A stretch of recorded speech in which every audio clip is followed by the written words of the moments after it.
Welcome back, you guys, and it's been over a month since I dropped a video.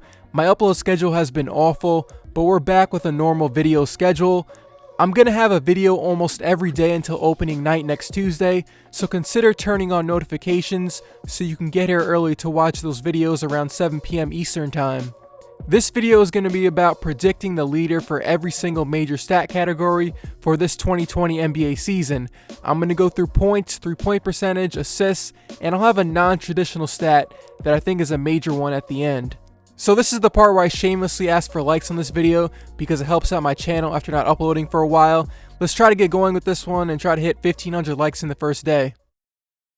The first major stat category I'm going to predict is 3-point percentage. So last year it was Joe Harris at 47%. There's a lot of players you can go with. I was thinking of maybe going with Buddy Hield. The Kings might have an even bigger jump this season and Hield will be even better from the 3-point line. But I'm going with someone from the LA Clippers, and that is Landry Shamet. With Kawhi and Paul George on this team, guys like Shamet have their on-court value boosted. The Clippers offense was a lot of Lou Will, Gallinari, and Montrezl Harrell. This time around, it's going to be a lot of Kawhi and Paul George dominating the ball. Teams are going to load up on those two guys, force them to make a pass, which is going to leave guys like Beverly and Shamet open for 3-point shots. In the 25 games Shamet played with the Clippers last year, he made 45% of his 3-point shots. With Kawhi and PG, I'm expecting more playing time from Shamet since he provides spacing value, since more teams are going to be focused in on those two. Now, Kawhi and PG aren't the greatest passers, but they're not selfish players either. All they gotta do is move the ball once, twice, and the ball will go to Shamet for an open shot. The second stat I'm gonna predict is field goal percentage. Now, field goal percentage is not the best way to measure who is the most accurate shooter. I think true shooting percentage is a better way since it factors in 3-point percentage and free throw percentage. The leaders of field goal percentage are usually centers or basically anyone that is 7 feet tall and finishes most of their shots in the paint. Last year it was Rudy Gobert at 66%, and with more spacing in their closing lineup with Bojan Bogdanovic, Gobert will have less resistance in the paint. All of Gobert's shots are alley-oops, dunks, and offensive rebound finishes. It's easy to see why he's up there at the top every year. But I'm going to go with a Hail Mary pick because it's boring picking the same players every year who are near the top or led last year. I'm predicting Zion Williamson will lead the league in field goal percentage. Now, Zion is going to have to shoot close to 65% from the field to lead the league in this stat. I think he can do it. He's not going to be shooting many threes, and most of his shots are going to be in the paint. The problem is, he's only 6'6", and he plays in the West, but what we saw during the preseason from him as a scorer at the rim was a good sign. He was doing well against bad defenses and really good defenses. It was just one preseason game, but making layup after layup against the Utah Jazz was something that not many people can do. A lot of guys who were starters and all-star level players struggle against the Jazz. They make it very difficult to score. I know this is kind of a long shot, but I do think he's going to be an efficient scorer in the paint, which should give him a fighting chance to get this. Who will lead the league in points per game? The scoring title is one of the few original stats that still matters to fans and players. It's used to compare all-time great scorers. Kevin Durant did it 4 times this decade, and if he was healthy, I probably would have picked him here. James Harden did it last year with 36 points per game, and he probably could win it again. Even with Westbrook on the team now, Harden is still going to average about 30 points per game, not 36 points per game, but he'll average somewhere around a healthy 31, 32 points per game. But like with the field goal percentage prediction, I'm going to go with someone different. Steph Curry will lead the NBA in scoring in 2020. In his second MVP season, Steph averaged 30.1 points per game, so he's going to have to get to a mark he's never gotten to before. Here's my thing. There isn't going to be a night where Steph can just take it easy and allow KD or Klay to get it going. They aren't going to be there for him. He's going to have to play a lot of minutes to keep this Warriors offense afloat, so he can't just take it easy. The depth on this team is lacking. The Warriors are going to need to play hard every single night because the margin of error for this team is smaller.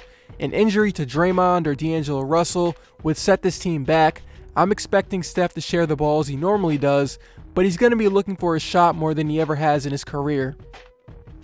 Who will lead the league in rebounds per game? I know I said earlier when you're making predictions, you want to try to pick something different, but you also have to look at reality. Andre Drummond has finished top 2 in rebounds per game, every year since 2014. He's been durable for his entire career and is a lot bigger and has more bounce off of 2 feet than most centers, so he can bring down 15 rebounds per game pretty comfortably. I'm going to go with Drummond again this year. I just don't see a different scenario at the moment. He's just really good at getting rebounds on both ends, and he's always healthy. If you're always available for your team night in and night out as a starter, and you're at the top of the rebounds every year, it would be pretty dumb for me to go with anyone else. He plays in the East, he knows how to box out, so that's good enough to get another 15 rebounds per game for Drummond. The next stat I got is blocks per game, and last year's leader in blocks per game was Miles Turner. You know, going into last season, there were some questions about Miles as a player, and he delivered more than most people thought. He wasn't just a guy who got blocks, but someone who affected the team's defense. I'm going to go with someone different this time around. I was thinking maybe Joel Embiid. He lost weight and the Sixers defense is going to be amazing, so why not pick Embiid here? But because I have a prediction that Mitchell Robinson is going to have an even bigger breakout season than he did last year, I got to go with Mitchell Robinson. With the Knicks in his first year, Mitchell averaged 2.4 blocks per game, which was second behind Miles Turner, and this was only in 20 minutes per game, and he's going to play even more this year. He's one of the few centers that can go out and defend shooters and block their shots. I'm expecting close to 3 blocks per game for Mitchell Robinson this year. The Knicks might not be that great this season, but I'm sure he'll have a bunch of 5-block games to make it interesting. The guy I have for leading the 2020 NBA season in assists per game is Trae Young. Now, last year, Russell Westbrook led the NBA in this stat, and Kyle Lowry finished second. Westbrook had MVP Paul George for half the season. He's got great vision to find other guys, and he dominates the ball. Lowry is a great passer, and he had a bunch of guys who had career years, so it's easy to see why he finished second. To be a contender for assists per game, you got to be a timely and accurate passer, you got to have offensive talent on your team, and you got to be the main initiator on your team as well.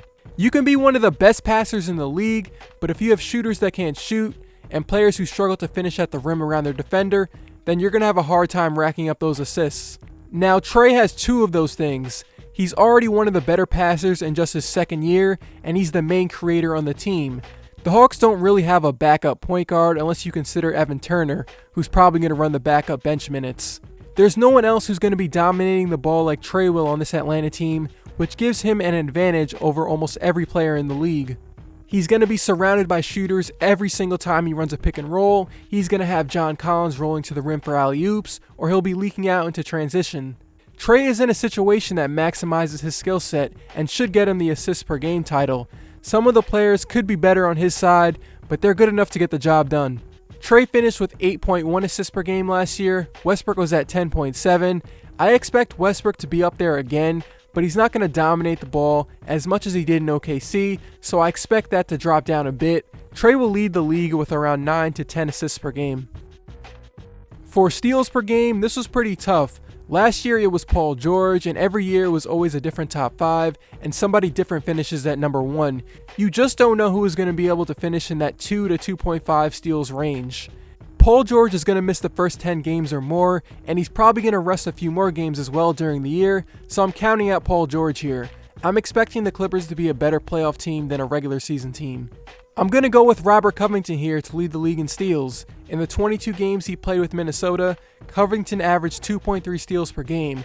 When he was traded to Minnesota, he made them a respectable defensive team when he was on the floor. He completely transformed them because he's the only guy who could actually stay in front of their guy on the perimeter. He sat out at the end of the year because he wasn't healthy, so assuming he's back to 100%, he's going to lead the league in steals per game and get onto one of the all-defensive teams. Covington is going to be asked to guard the best guy every night, so he's going to have all the opportunity to pick up steals.